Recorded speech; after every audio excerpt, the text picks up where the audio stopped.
how many downloads of Jim and Bill It's Another Day podcast? Today, the podcast show has fetched 400 million downloads since its start, and an average of 350,000 downloads per episode, about 3.9 million downloads per week.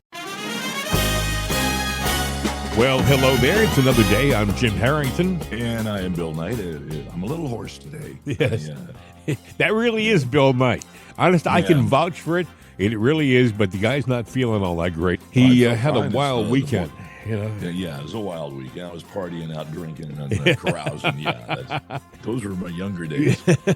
Well, he was sitting around with a blanket around him, probably having a hot toddy. Remember that hot toddy? In Boston, they would say hot toddy.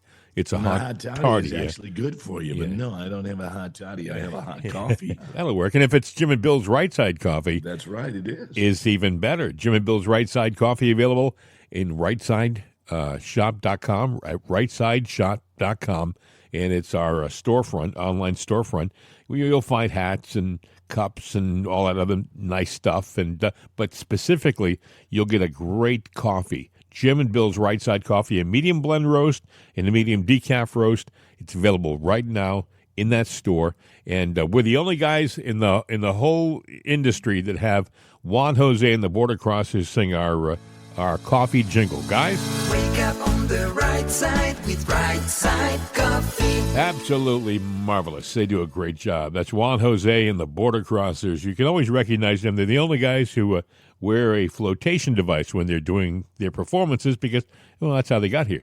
Good news for people on the right. I don't know whether you heard this or not, but Dan Bongino. Yeah. You hear about this?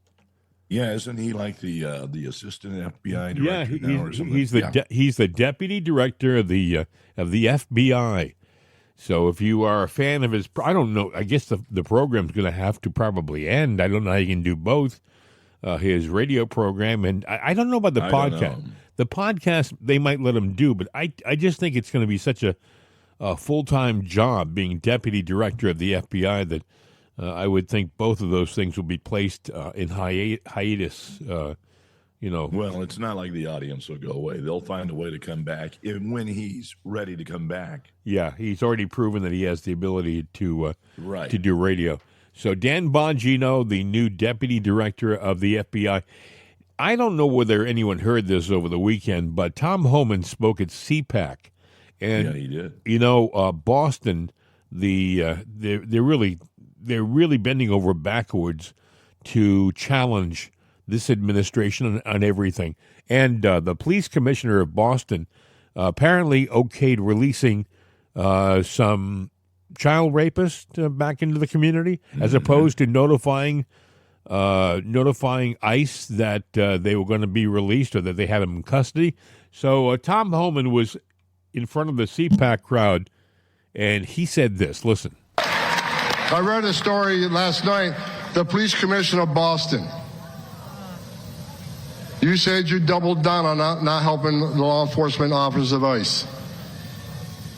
I'm coming to Boston. I'm bringing hell with me.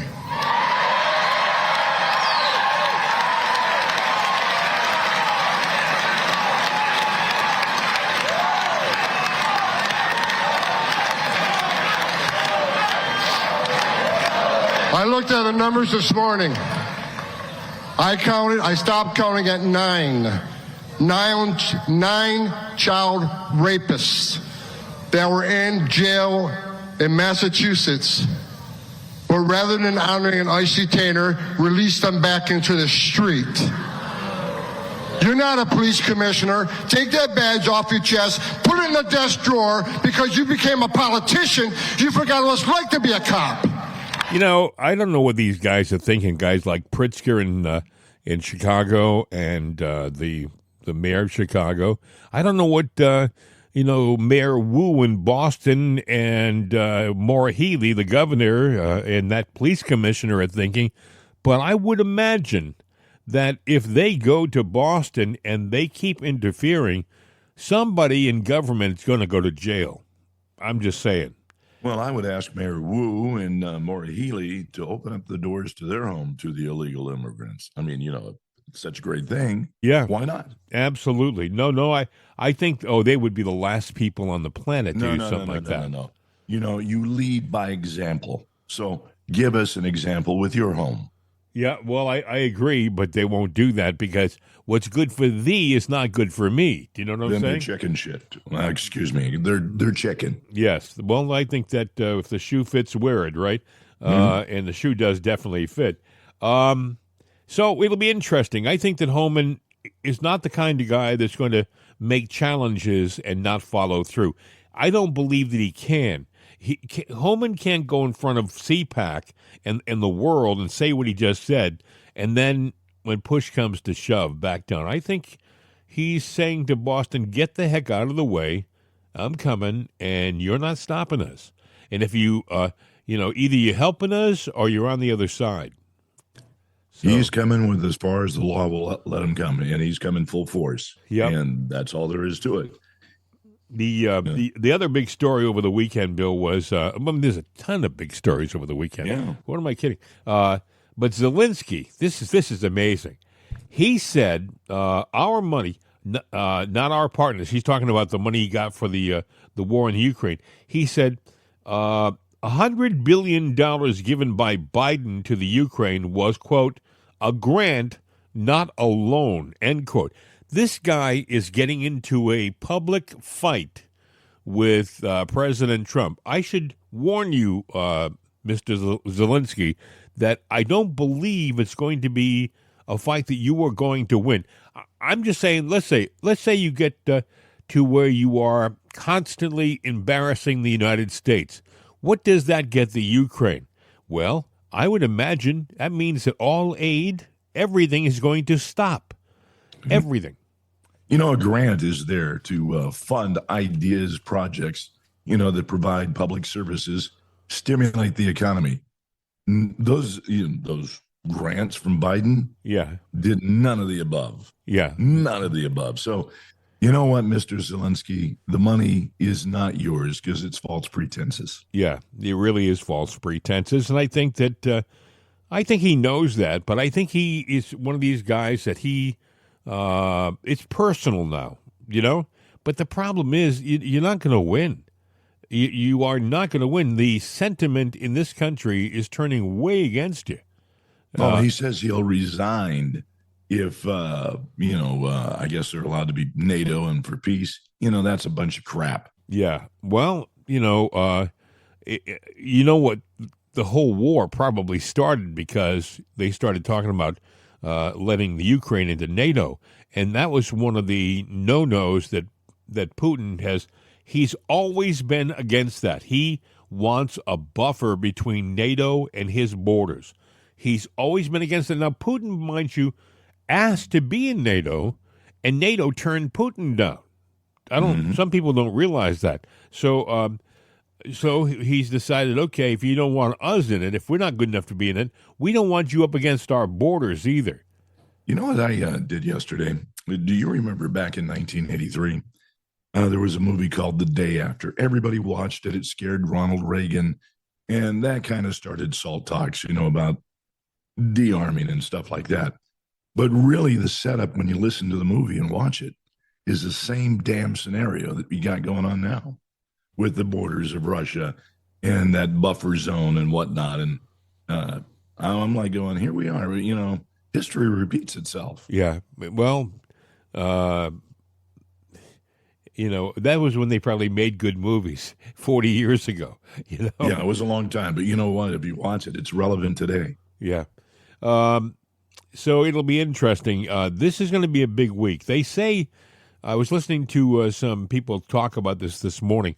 They say that this week could be very important in the Ukraine-Russian peace talks, that it's that close.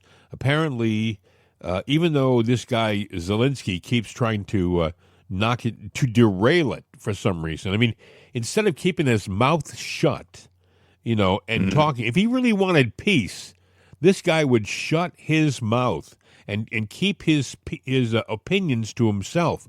But he goes out in front of the public and he starts saying things to trash Trump. Well, whether you like Trump or not, Trump is the commander-in-chief of this country now. It's not Joe Biden. Joe Biden is now insignificant. Whatever relationship you had with Joe Biden, That's in the past. You now have to have a relationship if you're going to help your country. You have to have a relationship that's good with President Trump. And believe me, you're turning it you're turning it to manure right now. You better get your act together, Volodymyr, because you are going to end up being in a situation where what happens to Ukraine if our country says no more, we're not giving you anything else. We'll pull. As a matter of fact, we'll pull our advisors. We'll take our toys that we still own. We'll take those back. I mean, what happens to the Ukraine? Putin will walk in. There won't be any fighting. They'll walk in. So, they win by sheer numbers. I mean, you might say, they're killing so many Russian soldiers, and that's nothing to dance about. But the simple fact is, in the war of just the sheer attrition, size of them, war of attrition, they'll win. Yeah. Oh, I agree 100%. Yeah. They've no matter how many people have already lost in Russia, they've got 10 times that. Whereas right now, they've had to expand the military age in Ukraine because they're literally running out of the prime bodies. Yeah, they're running out of the prime military age people. I think they were taking people in their early to mid 20s, I guess it was the early 20s to early 30s. They had to expand it so that now they're taking teenagers and older guys too. Which reminds me, by the way, of what Hitler did at the end of World War II. Same thing. Yep. It's interesting, though. You're seeing the end game, kind of. And somebody reared their head over the weekend, James Carville, who is now predicting that the Trump administration will collapse in 30 days and for Democrats to sit back on their hands and wait because it's going to be easy pickings. What the hell he sees? Oh, I have no clue. No, this guy... Carbo was incredibly wrong during the last election, and then he pulled a tantrum on his podcast and his interview. He was like a spoiled brat. He couldn't believe the Democrats were so screwed up. But now apparently he's had an epiphany in the last couple of weeks where he thinks that Trump's going to fall apart. No, this administration. By the way, Trump's had 4 years to plan this. This is not impromptu on the part of Trump. He's had 4 years to work on this. This is coming in. This is happening the way he wants it to happen.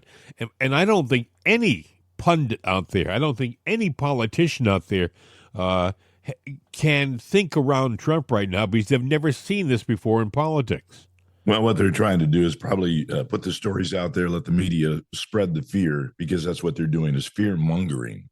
Yeah, and probably trying to find a way to divide the Republican base. Mike Waltz, an advisor to Trump, he was talking over the weekend about what's happening in the Ukraine and that Trump really is the deal maker. Listen. Joining me now with the very latest on this two-front debacle is the National Security Advisor of the United States, Michael Waltz. Sir, great to see you, Michael. Thanks very much for being here today. Yeah, thanks, Maria. And just to build on both Secretary Bessent and Ambassador Witkoff's comments there, what you're seeing under President Trump's leadership in just under a month is bringing multiple wars to an end. He is a president of peace. And on the Ukraine-Russia side, you're seeing, number one, a reformulation of how the United States provides aid, a partnership with Ukraine economically in their critical minerals, and really reformulating that so that the American people can see a return on this massive investment they've made. That's one. Number two, we go to a ceasefire. Number three, we reformulate how the United States deals with Russia. We saw that first step with President Trump talking to both Putin and Zelinsky, and then the further engagement in Riyadh. And then number four, engagement with our European allies, as you see the president of France and the prime minister of the United Kingdom coming to Washington this week. And we welcome their ideas for security guarantees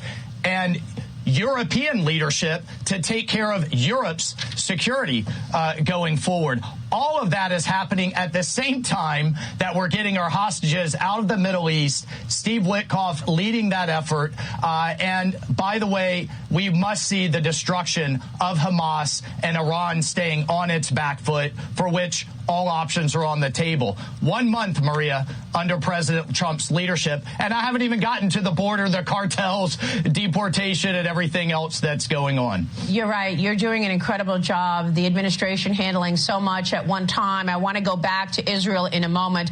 But you mentioned European leaders, and I know that many of them were also unnerved by President Trump calling Zelinsky a dictator. The Wall Street Journal this morning writes a U.S. president's pivot to Russia. We all can agree that nobody wants to see a bully win and win more territory. Can you acknowledge that Russia is the aggressor here? Well, you know what? Who would you rather having go toe-to-toe with the likes of Vladimir Putin, Kim Jong-un, Xi, or anyone else? Joe Biden or Donald Trump? He's the deal maker in chief. He's the commander in chief, and it's only because of his strength that we're even in this position. And President Trump's own words have been that Russia invaded a neighbor under Bush, under Obama, and under Biden, but not him. It didn't happen his first term, and he's going to bring it to an end his second term. And I just laid out the framework to do that we are all. He has a great team around him that everybody is moving out on simultaneously, from our Secretary of Treasury to our Secretary of State to our Secretary of Defense, and of course our special envoy, and that's what's going on. And you know, people are welcome to bring better ideas, but all I've heard is perpetuate more war, and that is, no one should be surprised that that's not what President Trump campaigned on or intends to do. Well, look, let me move on to the conflict on Israel. And of course, we've been watching this week these atrocious moves by Hamas, celebrating dead hostages. We've got to get your take on this, because at some point, doesn't the civilized world say enough is enough? We cannot go on like this with 3 hostages released here, 3 hostages dead released here. We don't know whose body it is. Are you expecting to enter what is called phase 2 in this negotiation? Can you even continue to negotiate with Hamas if you are supportive of Israel? Well, I'll tell you, number one, we are working with our partners, both the Egyptians and the Qataris, to get the rest of the hostages out. President Trump is committed and determined to do that. He's also horrified by these scenes, by this despicable behavior. And just remember, 6 months ago, you had college campuses and administrators and progressives celebrating this group, Hamas, that is no different than ISIS, Al-Qaeda, or any of the other worst terrorist organizations in the world. I wouldn't look. This behavior over this last week with these children, with how these people have been released, this propaganda absolutely is affecting the prospects of negotiations. We'll see how that unfolds this coming week. There may be some type of continued extension of what we're doing right now. Hamas needs to change to yesterday and how it's conducting this. It's unacceptable, not just to the Israelis, but the entire world. And I'll tell you, the end goal of Hamas cannot and will not be allowed to rule Gaza going forward, and ever do this again is absolutely also in play. Should Israel destroy Iran's nuclear buildup? Well, Maria, all options are on the table there. Look, okay. I wouldn't, if Iran stepped forward tomorrow and gave the entire thing up, which they absolutely should, we would certainly entertain that. But at the same time, they cannot have a nuke, and all options are on the table to make sure that doesn't happen. I know Egypt is hosting this emergency Arab summit on March 4th. They're going to have their own ideas. Do you have any expectations there in their discussions over Gaza? Real quick. If you don't like President Trump's ideas, which are practical and common sense, come forward with your own. And that's what we're seeing happen because of his leadership. National Security Advisor Mike Waltz speaking to Maria Bartiromo on Sunday Morning Futures yesterday on Fox. Good stuff. He sounds very up and positive. That's the attitude Yeah. Excuse me. I think I'm getting what you got. Yeah, it goes over the microphone. It's amazing. We have Yeah, that kind of a it is. connection. Talk about an amazing connection. But it's really interesting how they don't sound stressed by this. The guys sound energetic, the guys on his cabinet, like they know exactly what they're doing. They know exactly where we're going. Mm-hmm. You know? Yeah, and I saw the interview yesterday. It was great. Hey, speaking of viruses, you know who else got a virus? Who's that? Joy Reid. She got the no ratings virus, and she's gone. Yeah, I heard that. And I heard that the staff is really ticked off because the new president of the network, apparently it was leaked that Joy Reid was fired before they notified her staff that she was fired. And by the way, all of her staff were let go too, but they weren't notified in the normal way. So the president of the network apologized, and I guess they're getting paid till April, and some of them are being asked to reapply for other shows. So Yeah, but see, they're not lefty shows like that. They're supposedly not, where they're, progressive shows. So these people, they go, yeah, I'm cooked. And you are. Guess what? You're done. Stick a fork in you. It was probably the worst talk show on television, the most racist talk show on television. And, I say that. I know she's a minority woman, but she was the biggest racist I've seen on TV. Yeah, well, you know what? Your color has nothing to do with your the fact that you're a racist. I think Michelle is Rachel. I always say Michelle. Rachel Maddow is circling the drain too. Well, it wouldn't The surprise ratings me. are down. I looked at them. The whole network's in the tank. Yeah. So much so that NBC is trying to dump it. But that's another story. Pete Hegseth talked with Shannon Bream yesterday. A lot of discussion yesterday. Boy, talk about being an administration that's open and out in the public.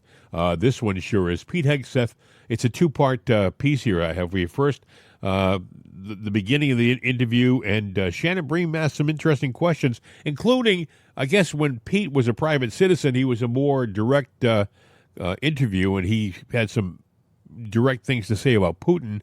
He didn't welcome back, but he said he's in a different situation right now. Listen. Tomorrow marks 3 years, an anniversary of the start of this war. Russia apparently is planning to declare victory tomorrow. There are propagandists who say they're going to share messages that the West essentially abandoned Ukraine. I mean, how does the U.S. and will it counter that messaging if that's a victory lap Russia tries to take? Well, Vladimir Putin can attempt to take all the victory laps he wants. The reality is the president is focused on one thing and one thing only, and that's stopping the killing and the destruction across Ukraine and ensuring an enduring peace. So both sides are going to make a lot of claims. And the president has very directly engaged both sides in real time. There's bilateral negotiations with Russia, which, by the way, no one else has been able to do. Joe Biden was never able to bring Russia to the table for actual peace talks. Only Donald Trump. He's the only man in the world that would be able to do that. He's also engaging directly with Ukraine. There's going to be bumps in the road in these conversations when you're seeking a historic peace. And ultimately, our role is to do just that, and President Trump is doing that. So I don't need to get into the characterization of, we know who invaded who. We understand the stakes of this game. America, more than any other country in the world, has invested in helping Ukraine defend itself. Now it's time for peace, and that's what the president is dedicated to. Why has it seemed that there is some reticence to say who invaded whom or who's responsible for this? There are questions about reports that a G7 statement, the U.S. opposed calling Russia the aggressor in that statement. And also, there are these warring resolutions allegedly at the UN. The U.S. wanted to essentially water down what Ukraine is trying to offer. This is what the Wall Street Journal reports. The Ukrainian draft pins the war's cause on Russia and calls for a peaceful solution this year built around a Russian withdrawal from Ukrainian territory. The U.S. resolution makes no reference to who started the war and makes no specific demands of the Kremlin. Your former colleague, my current colleague, Brian Kilmeade, pressed the president numerous times on this on Friday, and he finally did say, okay, Russia attacked. But why does it seem there's some hesitance to say that? My question is, does all the finger pointing and pearl clutching make peace more likely? That's the enduring question the president is asking. He wants peace. And if that's the case, you've got to stare down the Russians and Vladimir Putin and who they've chosen to negotiate and have earnest conversations about difficult things, about security guarantees, about 2014 borders, what those will look like, about NATO members. Same thing with Ukraine, constructively and productively. So standing here and saying, you're good, you're bad, you're a dictator, you're not a dictator, you invaded, you didn't, it's not useful. It's not productive. And so President Trump isn't getting drawn into that in unnecessary ways. And as a result, we're closer to peace today than ever before. And I've been privy to these conversations. Great progress is being made. Zelinsky should come to the table because this economic partnership is an important thing for the future of his country. And we hope that he will very soon. But fair to say, Russia attacked unprovoked into Ukraine 3 years ago tomorrow. Fair to say it's a very complicated situation. Okay, we'll leave it there. You have said previously that Putin is a maniac. You've called him a war criminal. How would you describe him today? He's someone we're negotiating with to end a conflict. What I said as a private citizen has no bearing on what, as Secretary of Defense, my job is as far as the characterization of a regime. I need to make sure our troops are ready. I need to be able to give advice to the president vis-a-vis future military aid, the posture in Europe. But I'm not driving these negotiations. I mean, Mike Walls and the Secretary of State and the Vice President and others are directly involved in these discussions. We're going to get to peace. But what the Defense Secretary thinks about Vladimir Putin is more or less irrelevant in this. I want peace. I want the killing to stop. I'm going to play my role. And Donald Trump is leading it. And we're closer today than ever before. Does the U.S. have a role, though, on the world stage to say, this is a bad person, this is a dictator, this is an aggressor? Do we have a responsibility to say that? No, we have done that plenty of times. And it's not a crazy statement to say there was an incursion into Ukraine. There was an invasion into Ukraine. Everybody, I mean, it was previous administrations who said a minor incursion and then welcomed Vladimir Putin, took that as a signal of weakness and entered. The other thing to step back on Ukraine here, Shannon, that's really important. Every part of this discussion for President Trump is from a position of strength. The perception from Vladimir Putin that Donald Trump is strong and means what he says has driven them and the Ukrainians to the table with an opportunity for peace. There's nothing weak about it. Was Obama and Biden that allowed the Russians to take land, take territory, and be aggressors. Donald Trump never has. He's going to bring peace that nobody else would be able to do. You know, it's interesting. It's true when you have a negotiation for peace. If you have a cessation of fighting, and all of a sudden, everything's quiet. Both sides will say they won. You're not going to get Russians. People aren't going to say, "Well, Russia won." They came to a truce and they ceased fire, but Russia won. No, they're both going to say it. You're going to hear Zelinsky say it. You're going to hear Russia say it, and that's what Trump is saying. And he doesn't care anymore. It's a matter of what do you pay for really winning? What do you pay for having complete victory? Are you willing to lose 1 million troops, or are you willing to destroy every major city in Ukraine? Trump he's the only level-headed guy at the table right now is Trump. He's saying, look, it's got to stop. The killing has got to stop. The death has got to stop because it's not benefiting the people. Right. Which is, Bill, it's amazing. It's the politicians and the globalists, they want it because, look, they're going to sell guns, they're going to sell airplanes, they're going to sell munitions, they're going to make money on this. The politicians, you already hear the story about how they send $100 billion over there, and all of a sudden, like $50 billion makes its way back to the United States in some form or another, and the politicians benefit by it. But the average Joe in the Ukraine, he's the one who's sloshing through the mud, getting shot at, and in many cases being killed. And what Trump is saying, that has got to stop. Yeah, the acceptable loss and something like that for someone else to profit. Yep. Exactly right. Pete Hegseth continued his interview with Shannon Bream. Okay, so a couple of deals trying to come together here. One that would end the conflict, but a separate one with the U.S. and Ukraine potentially about rare earth minerals, security guarantees that we may provide them in that scenario. So there's that. There are also these foreign leaders from France and the UK coming this week to the White House. Alex talked about them potentially putting together a 30,000 strong force of peacekeepers. Is there any scenario, whether it's the rare earth minerals agreement, whether it's this, force that the Europeans want to stand up, any scenario in which U.S. troops are on the ground in Ukraine? No. We've been very clear about that. U.S. troops will not be on the ground in Ukraine. But an economic partnership is important, and an important commitment to Ukraine.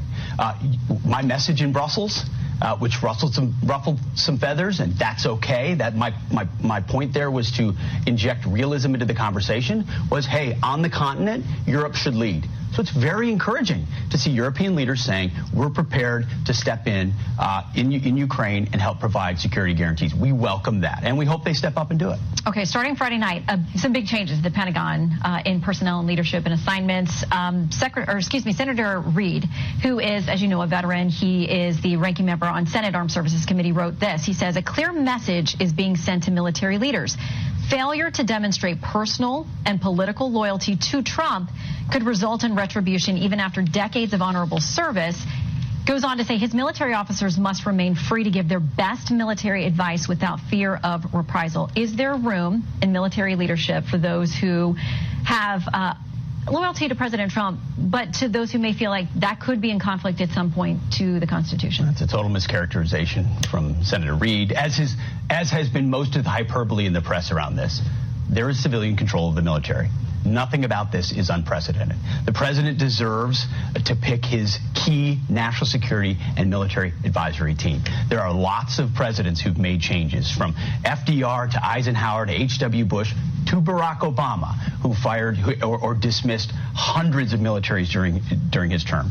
There were 6 3- and 4-star generals that were moved into different positions or retired on Friday night. Of 160 3- and 4-star generals, this is a reflection of the president wanting the right people around him to execute the national security approach we want to take. And I have a lot of respect for C.Q. Brown. I got to know him over the course of a month. He's an honorable man, not the right man for the moment. And ultimately, the president made that call. And Dan Raisin-Kane is going to be a fantastic chairman. I look forward to working with him, and he will give straightforward advice, as he did to President Trump on the defeat of ISIS. No one else said it could be done in a matter of weeks. Raisin-Kane said it could, and guess what? It happened. And the president respects leaders who untie the hands of warfighters in a very dangerous world. I think Dan Kane's the man to meet the moment.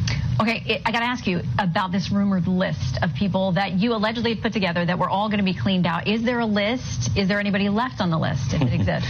There's no list, Shannon. I've heard that. I've seen that very rumor, although we have a very keen eye toward military leadership and their willingness to follow lawful orders. This is all about defending the Constitution. Joe Biden gave lawful orders. A lot of them are really bad, okay? And it's unfortunate how they eroded our military. Ideological, COVID mandates. President Trump has given another set of lawful orders, and they will be followed. If they're not followed, and all these orders are in keeping with the Constitution and norms inside the military, if they're not followed, then those officers will find the door. And that's not a tough calculation. We feel really good about the direction the Pentagon is headed under President Trump. We're going to focus on warfighting and lethality and accountability, and be the most transparent Pentagon that folks have seen in a long time, which is why I explain these things on a regular basis. Well, and part of what you said on Friday night is that you were going to be looking for replacements, essentially, for judge advocates general for several of the branches. For people who may not know, I mean, they give advice to the military about what is lawful and what isn't. Not surprisingly, there's been some backlash to those who are worried about their removal. One Georgetown law professor says this: Trump also firing the Army, Navy, and Air Force JAGs. In some ways, that's even more chilling than firing the 4-stars. It's what you do when you're planning to break the law. You get rid of any lawyers who might try to slow you down. Your response to her? I don't know who Rosa is and what her hyperbole is all about.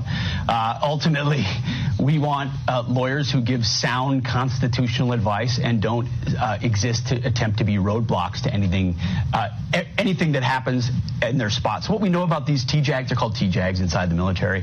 Traditionally, they've been elected by each other or chosen by each other, which is exactly how it works often with the chairman as well. Small group of insulated officers who perpetuate the status quo.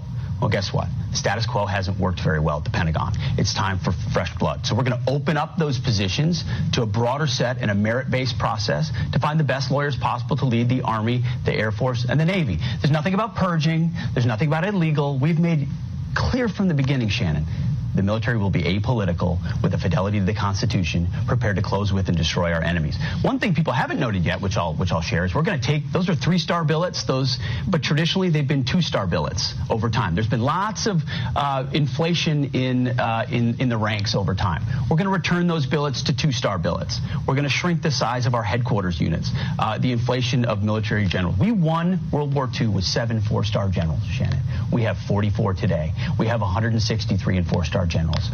And has it created better outcomes or not? We're challenging a lot of assumptions at the Pentagon to streamline what we do so that we get as many resources as possible to the warfighter. You know, I was thinking that during the Civil War, they only had so many generals in our Army. And so they took some like majors and some lieutenant colonels and gave them battlefield temporary commissions to general. And during the war, a lot of the, quote, generals were really not generals per se. They were, I think they call it brevet generals, where they, for the time being, they were generals and acting as such with the full rank. But after the war was over, they returned to their old rank. I think one of the guys was Custer. I think Custer was a guy who was promoted from like colonel to general, like, you know, in the snap of a finger.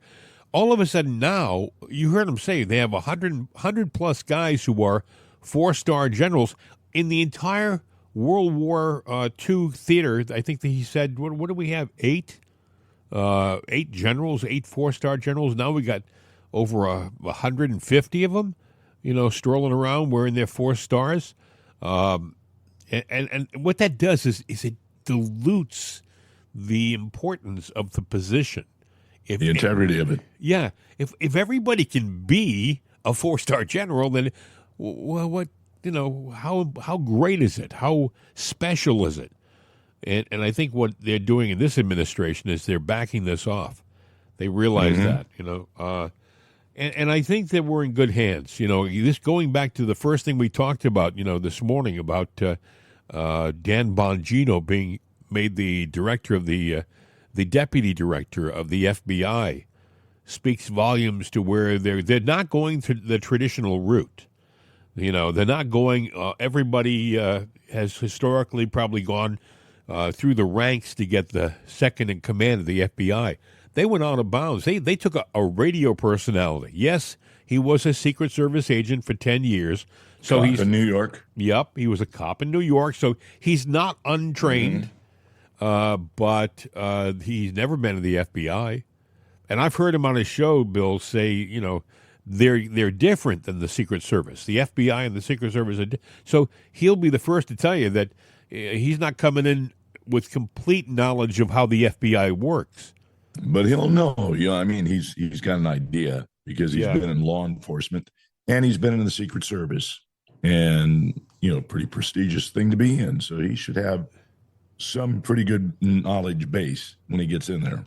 You know, also speaking over the weekend was our Secretary of State, who, by the way, I think he's the point man. Do you know, this is interesting. A lot of people don't realize this, but like a week and a half ago, our Secretary of the Treasury, Scott Bessent, he literally was sworn in and then sent to the Ukraine. And he was sent to the Ukraine with the deal. The deal was we'll get your rare earth minerals, you know, at least $350 billion worth. That will consider that a way of you repaying us back for our debt. But the benefit to the Ukraine will be is that we'll be in country with our people. And our companies will be investing in the Ukraine. This will benefit you and help you get back on your feet. And initially, Zelinsky said, okay, yeah, that's a good idea. But then, after he agreed to Bessent that he was going to go along with the deal, he said, I have to bring it to my parliament. He went to the parliament and he changed his mind, said, I don't favor this move. He literally reneged on it, even though he had a handshake agreement with Besant. So Besant was sent home with no deal, just embarrassed and ticked off. And he told... Yeah, and, the thing is, we're talking about their minerals and stuff, titanium, lithium, rare earth, minerals there. And I think we wanted 50%. They get 50%, we get 50%. But that puts us there. That puts our industry there, people there, jobs for them, mining. And actually, it would make them very prosperous. It would help us. It would help them. And they would be a strong player on the world page. Yep. Yeah, they would be. And they'd be in a lot safer situation, too. Having us in country like that, it would make the aggressors on the outside think twice before they came in. Yeah, now if Russia comes in and takes it, then it's all theirs. Yeah. Well, if you have the U.S., a strong U.S. presence in your country, I think that will deter that kind of thing. I also think that that Putin would probably agree to it in their deal if he can work a deal out. This guy Zelinsky, he's showing the amateur that he really is. Putin has got.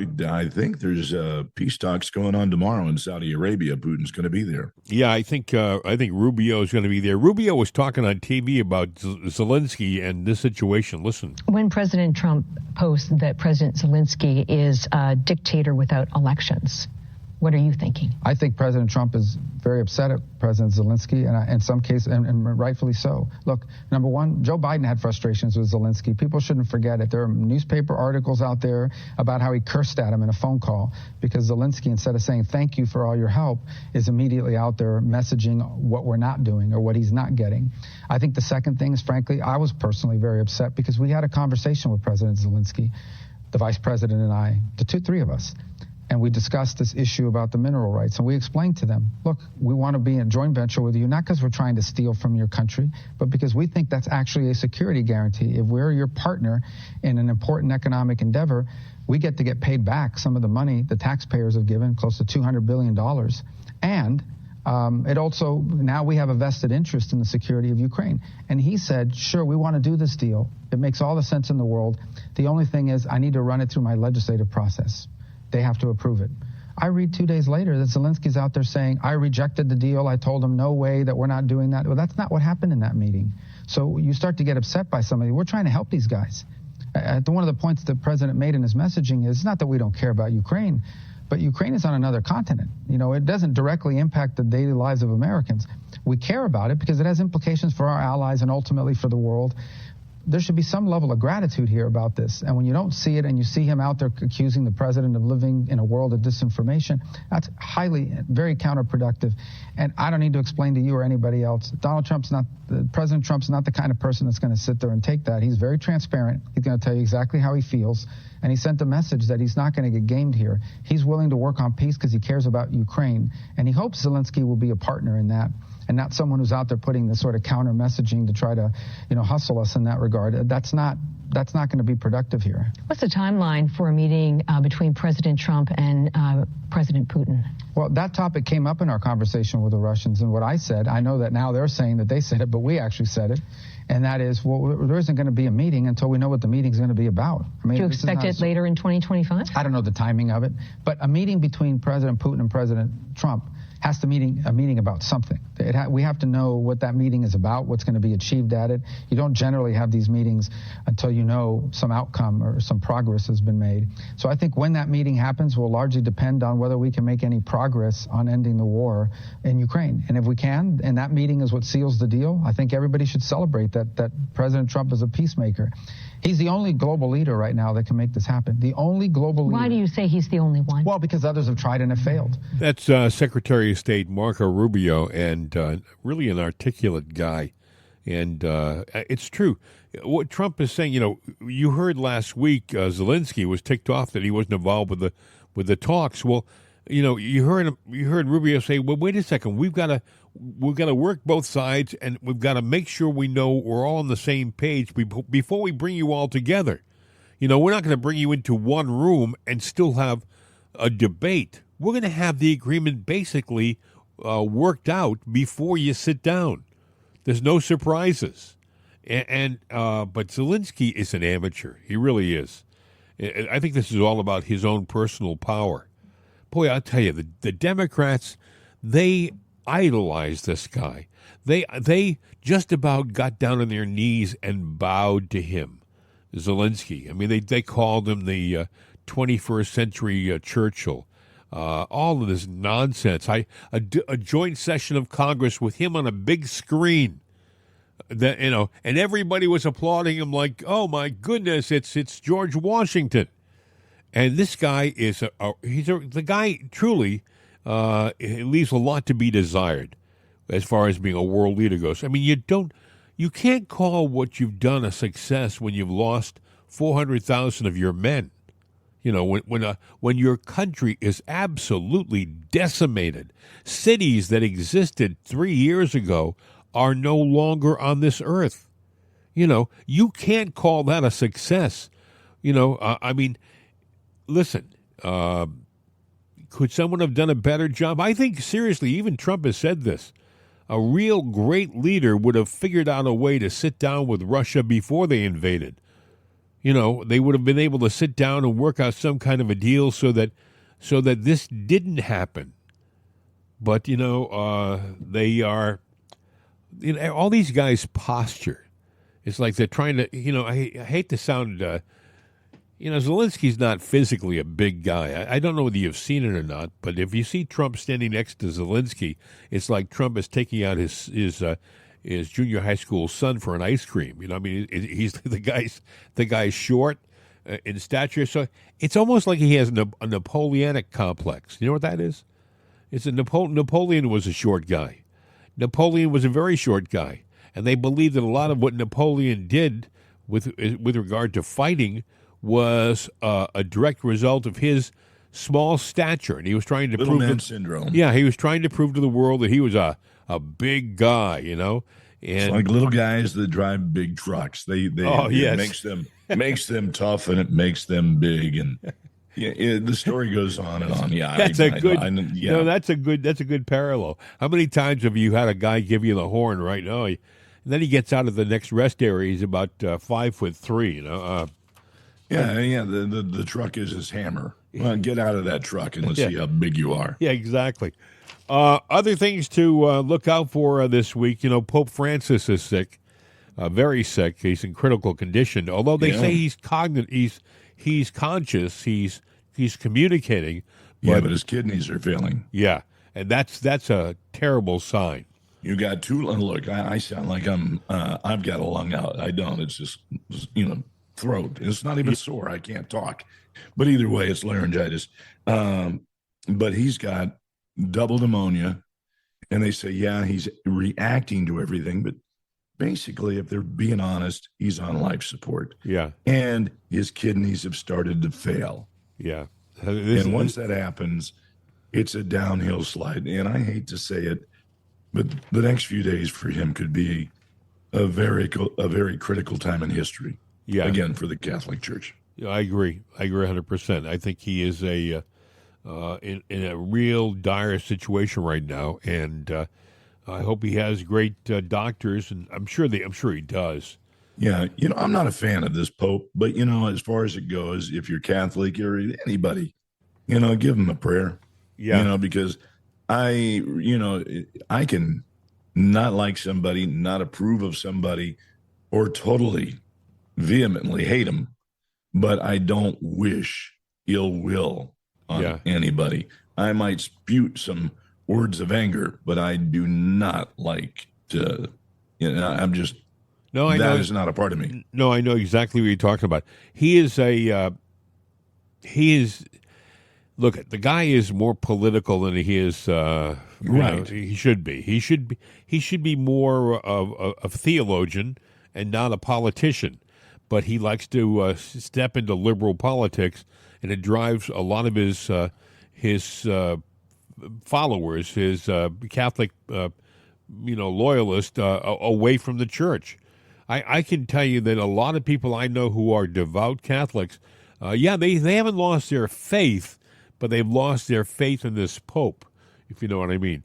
But that aside, nobody wishes him any ill, and I pray that he bounces back. Another thing that happened over the weekend, J.D. Vance was commenting. I think he was at CPAC too.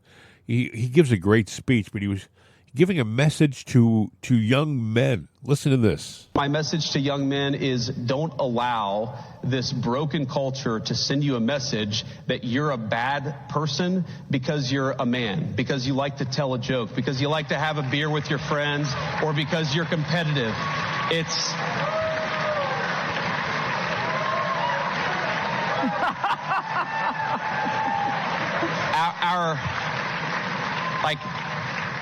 Our message, the cultural message, and I think the president's and mine is the exact opposite, but our cultural message is, I think that it wants to turn everybody, into, whether male or female, into androgynous idiots who think the same, talk the same, and act the same. We actually think God made male and female for a purpose, and we want you guys to thrive as young men and as young women, and we're going to help with our public policy to make it possible to do that. I mean, when have you heard a vice president or any politician say something like that before? A message to young men. You're okay.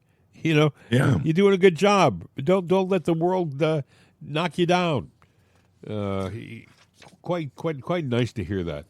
You know, it kind of reminds me of a story, though, out of San Diego. Apparently, New University of San Diego study investigating racism, I guess, through geological formations of subject.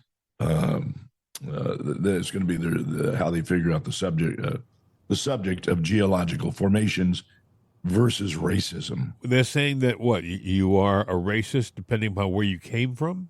Where your family I don't originated? Know because you're basically studying the history of dirt, and I don't know how that does anything. Oh, I think a lot of. By the way, I don't have the audio. I don't understand this. First of all, the Screen Actor Guild Awards. I would be willing to bet you that when the ratings come out today, that there are some taxi cab companies who had more people listening to their radio calls than people watching the SAG Awards. But they brought out Jane Fonda, gave her an award. I mean, she hasn't done an interesting film in 40 years. Well, I think it was On Golden Pond or something like that with her father. It's interesting. I didn't even know they were going on. No, a lot of people didn't. And by the way, I was in SAG and AFTRA. I was in both. I would have known about stuff like that, but I didn't. But they came on, and Jane Fonda came on and talked about how important and good it was to be woke. She said being woke means that you care. Gag me. By the way, this is the same woman who, and I remember this distinctly because I was a young man, but during the Vietnam War, while the war was actually happening, while American troops were being shot at and in many cases killed, Jane Fonda accepted an invitation to fly to Hanoi and to be welcomed by the North Vietnamese. And there's a picture, you can go online and see it, I'm sure it's still there, of her sitting on an anti-aircraft gun, a gun that's used to knock down American pilots out of the sky, and she was smiling and grinning and having a great old time. This was during the Vietnam War. To most guys who were in the service at that time, even guys who weren't fighting in the Vietnam War but just were in the service, they will always think of her as a traitor. They will always think of her as a traitor. So she's giving advice at the Screen Actors Guild Award yesterday. I did read where Dustin Hoffman, though, apparently is he's talking like he's one of us. Dustin Hoffman, which is a surprise. Other things going on in the news. There's so many things. I could go on, and I think we're going to cut this one a little short today because my cohort in crime isn't 100%. And I'm a little stuffy myself, so it's that time, going around, my friend. It's going around. It's that time of year, you know. Yeah. Hey, Pam Bondi. Apparently, she's doing an investigation into United Health The guy that was gunned down, the CEO or president, whatever he was. But now she's going to investigate them. That should be interesting. Yeah, it's interesting. She also had a lot of words to say about how the Democratic governor should get out of the way when they're doing their investigations. Listen. When they say they're tough and they have grit, really, they're protecting illegal aliens over American citizens. Not going to happen under Donald Trump's administration. We will find illegal aliens and we will deport them in Illinois, in New York, and in other states. And you better comply with federal law or you're going to be next. We've spoken loud and clear. We are sick and tired of Americans being murdered and these states protecting illegal aliens.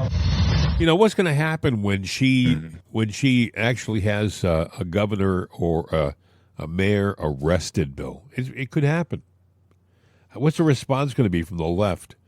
I think they're doing everything they can to push back, and they're going to keep doing that. So don't fool yourself on it. They're doing everything to derail. We talked about James Carville earlier, and that he's saying that, the Republican Party is in collapse. No, it's not in collapse. And he did acknowledge that Trump came in strong with an agenda, and he's doing all this, and boom, boom, boom, boom. But the bottom's going to fall out. I think that's wishful thinking on their part, and I think that's a signal by him, because he goes, I can't explain why, that they're going to try to engineer collapse. There is a rumor going around. A friend of mine sent me a text. He said, have you heard anything about March 4th? Have you heard about this rumor going around? That apparently there's talk that I knew there's going to be organized, to be honest, organized civil unrest on March 4th. Well, they're talking about it. They're ramping up everything about it. But Trump hears it too. He hears those rumors, and he's probably got a think tank in there going, okay, let's hear from the field. What are you hearing? What are your feelers out there? And I'm sure that there are people that are just like the Democrats have woke operatives that have infiltrated the Republican side. They're probably in Trump's camp. Yeah. He's probably got the same thing in their camp. Well, it'll be interesting. March 4th, we've seen days come and go, but the left is at a loss. They don't know how to handle this guy because he doesn't stand still. Trump is a moving target, and you can't hit it's hard to hit a fast, independent moving target. It's not easy. If he just stood there, they could fix in on him and do what they have to do. But no. This guy's constantly on the go. Every day something major happens. I mean, look at it. I woke up this morning and Dan Bongino is the deputy director of the FBI. What else is going to happen? And that was I found that out at 5 a.m. What's going to happen now? During the rest of the day. This is an interesting administration. Well, what do you think? I was going to say, here's what I think. With what Carville said, and he's telling the Democrats and the people just to stand down, just wait. It's going to collapse. Tells me, get out of the fireworks. Something's going to happen. But it's not going to be from the Republicans themselves. It may be, they may want it to look like it. There could be a coup that they try to do themselves, an unraveling, or even another assassination attempt of some sort. But they would have to take out more than just one player. Well, these are tumultuous times. Anyway, I don't know. That's just a thought. But, the way he said it was not typical Carville. So I thought, I'm surprised he said it. Last week he was saying they're done. Last week he was saying the Democrats are done. So, where did this epiphany come from? Unless he's in on the dirty work. Whatever happened to his wife, Mary Matlin? It's like she was a staunch conservative on all the still talk together. Shows. Wow, that's amazing. Why is she sitting in the background? But then again, when was she in power? That was back during Bush era and everything else. So, I don't want to sit there and say that she might be a rhino or have rhino tendencies. I don't know. Well, but she's taking a backseat. You wouldn't be the only one who thought that, my friend. Hey, listen, a reminder to try Jim and Bill's Right Side Coffee.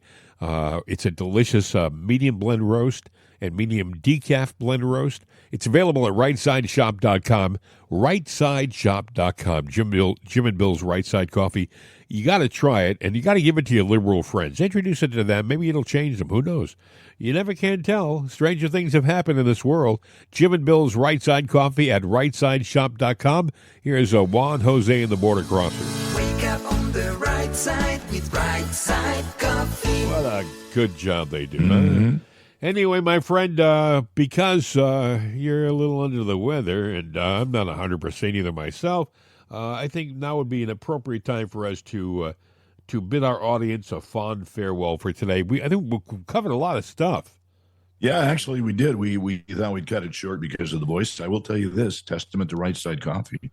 I started out sounding like this, and now I kind of sound like this. So, hey, you want to do another magic hour? Elixir. I could. I'd have to pull out some notes, but I have bookmarks all over my computer here. So. Save it for tomorrow. Believe me, there'll be a lot for a rainy day.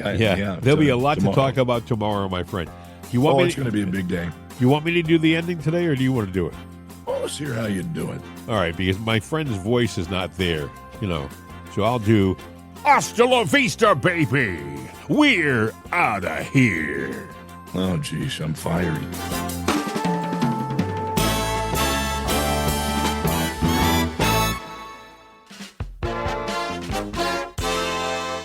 This is CRN America.